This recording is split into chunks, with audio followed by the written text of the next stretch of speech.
हुकूमत ने ज़कात का निसाब मुकर्रर कर दिया। रवां साल ज़कात का निसाब 80,933 रुपये होगा। नोटिफिकेशन जारी।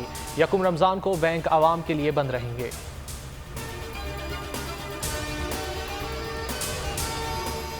कोरोना की तीसरी लहर की शिद्दत। रवां साल 24 घंटे के दौरान सबसे ज़्यादा अमवात 114 लोग लुक़्म अजल बन गए। अमवात की मजमूई तादाद 15,443 हो गई। NCOC के मुताबिक गुज़िश्ता 24 घंटों में कोरोना के 5,050 नए केसेस रिपोर्ट हुए। कोरोना के मुस्बत केसेस की शरह 10.96% रही। रमज़ान अल मुबारक में कोरोना ज़वाबित से मुतालिक फ़ैसलों के लिए कल NCOC का इजलास तलब।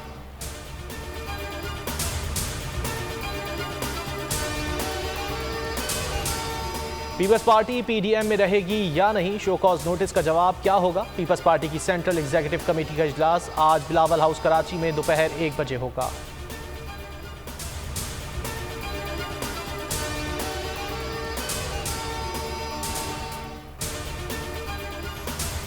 डस्का का मैदान मुस्लिम लीग नून ने मार लिया। गैर सरकारी गैर हतमी नताइज के मुताबिक NA 75 पर नून लीग की नौशीन इफ्तिखार 1,11,220 वोट लेकर कामयाब। तहरीक इंसाफ के अली असजद मलही को 93,433 वोट मिले।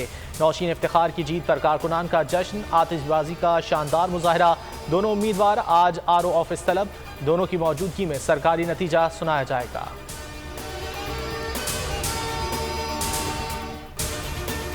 डस्का की जीत 19 फरवरी के शोहदा के नाम करते हैं जिनका खून वोट पर डाका डालने के लिए बहाया गया। मरियम नवाज का ट्वीट, कहा तमाम सूबों के ज़िमनी इंतखाबात में हुकूमत की शिकस्त हुकूमत पर अवामी अदम एतमाद है। अवाम ने वोट को इज्जत दो की जंग जीत ली। हमजा शहबाज कहते हैं अवाम और वोट जीत गया, वोट चोर सेलेक्टेड माफिया हार गया।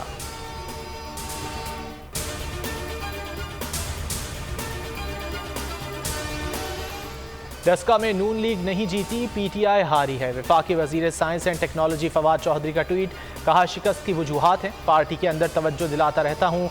नवाज शरीफ का कोई नजरिया नहीं, नून लीग नजरियाती जमात नहीं।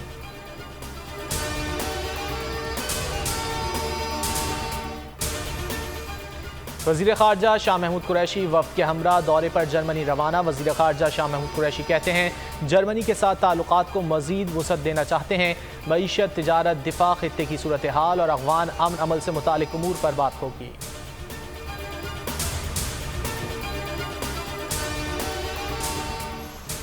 मलका एलिज़ाबेथ के आनजहानी शौहर शहजादा फ़िलिप की आखिरी रसूमात हफ्ते को सेंट जॉर्ज चैपल में अदा की जाएंगी।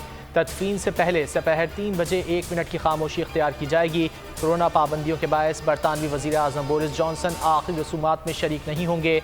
SOPs के तहत सिर्फ 30 अफराद तदफीन में शरीक हो सकेंगे। और मनमोहन गुलकार और पाकिस्तान के पहले पॉप सिंगर अहमद रुश्दी की 38वीं बरसी पर यादें ताज़ा।